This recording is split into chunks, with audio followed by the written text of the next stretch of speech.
Hey, what's up, everybody? How's it going? I'm really looking forward to telling you guys this last story of Colombia in San Augustin. Before I get started, I'm just going to make sure I go through all the points here. So, got my travel journal here from a few years ago. I just read the journal post. I'm going to be talking about this in one take here with you guys and just sharing my stories. And this is actually one of the last blog posts I'm going to be making from my last travel ventures that I made down to South America in 2015. So I'm just going to go ahead and get started. I'm really excited for this one. The next morning, we arrived in San Augustin with a warm welcome by the hostel. We checked in, dropped our bags, and took a seat on the ledge that overlooked the small town. At that point, a small Japanese man approached Caleb and I and offered us some coffee, and we kindly accepted the offer. And to our delight, the coffee came with about 5 grams of wheat on a small platter. The grin on our faces couldn't have been larger as we enjoyed our morning cup of joe and smoked. The Japanese man explained to us the tour we had traveled all this way to do. The Magic Farm Tour for 100,000 pesos Colombian. Later that afternoon, we were about to embark on something we had never done before.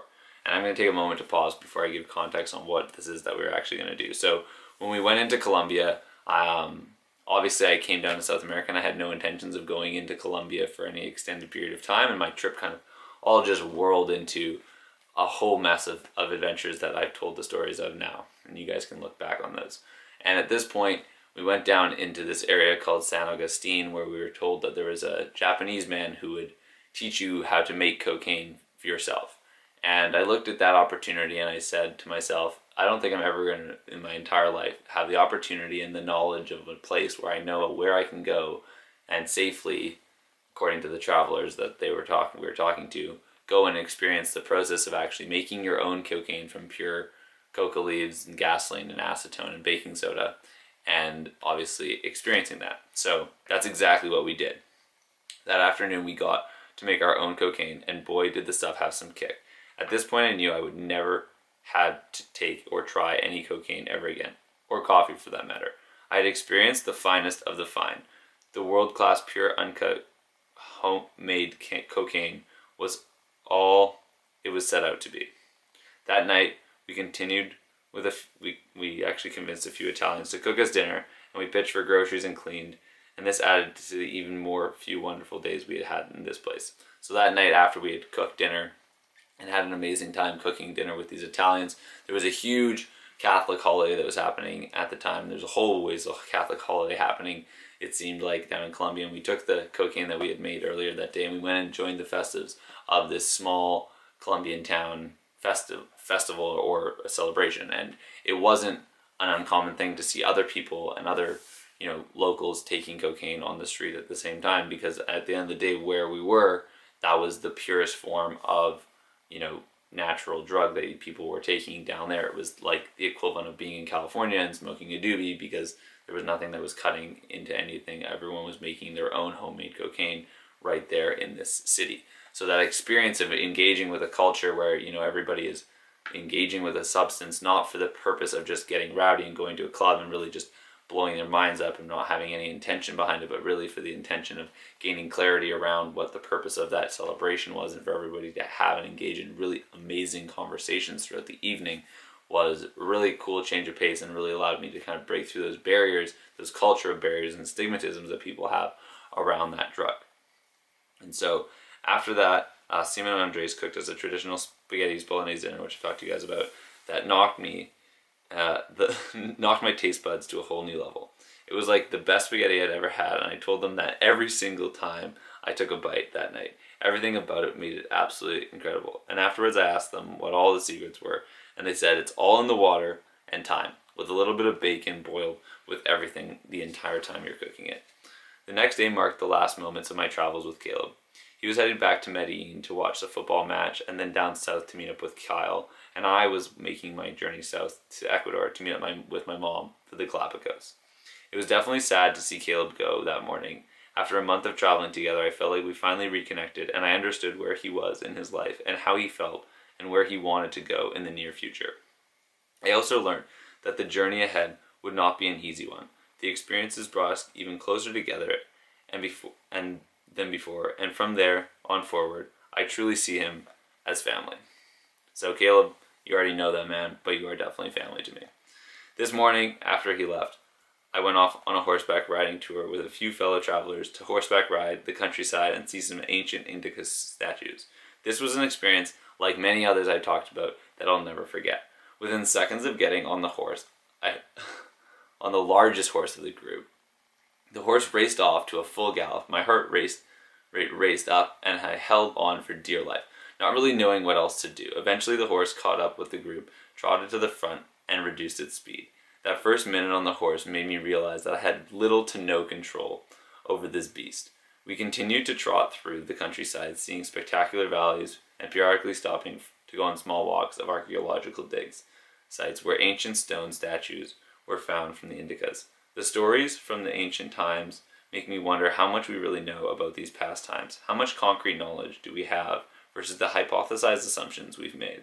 It also makes my brain wonder what made these great civilizations fail, and why human greed always destroys most of them. This planet could definitely be a different place if we would actually listen to the wise ancestors and indigenous people of America, South and North.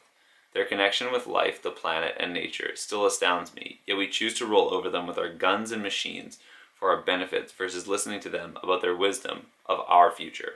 Eventually we reached the point on the tour where people were becoming quite comfortable with the horses. Of course, that didn't last very long. As we came to the end of the tour, the guides got the horses to race, like full-on race. This was the most exhilarating experience I had ever had in my life thus far. This topped skydiving, motorbiking, skiing, you name it. As the horses galloped full speed, down, left, up, right, on the dirt roads, taking corners that left their horses' hooves submerged in the mud, my legs brushing up against the horses beside me, it felt like I was back in the good old days. Good old days. I put here the old days. I added that. It made me realize the courage of the warriors back then must have had. Chasing down animals and protecting their land by horseback. These mini races happened spontaneously throughout the end of the tour, and the one I remember most vividly was when my foot came loose off of its holding and the horse continued to ride on. I screamed like a terrified little boy, almost assuming that it was only a matter of time before I'd be hurt in the mud, dislodged from my horse. Luckily, I held on by the grace of God as the horse slowed down again, and all I could think about was how lucky I was. At the end of the tour, Scott and I parted from the group, one headed back to town, while the other went off on a hiking destination. So Scott left and went on a hiking destination, and I parted back down towards town, and Scott was just the man that we were traveling with in that town. The strange part about this was that we headed back alone, with no guide, and Scott was a few minutes ahead of me down the road trying to get to his hiking trail. So here I was riding home on my horse back into the small Colombian town, alone on a horse I had just learned to ride. It was one of those moments when your brain just slowed down completely and enjoyed the beauty of that moment. Some would call it smelling the roses. I call it being present and in the now. It was a majestic moment, one I'll never forget. The peace after the war. I felt a part of the Colombian culture. Trotting past small country Colombian houses, letting the horse stop and eat and drink, my mind, body, and soul felt fulfilled, glowing with joy. This moment marked the end of my solo travels in South America, for now. My next stop was to Quito to reunite with my mom for what would be the most unforgettable experience of my life, the Galapagos. It took a full 24 hours to arrive and settle down in Quito, while technically a small town outside of Quito called El Quinichi.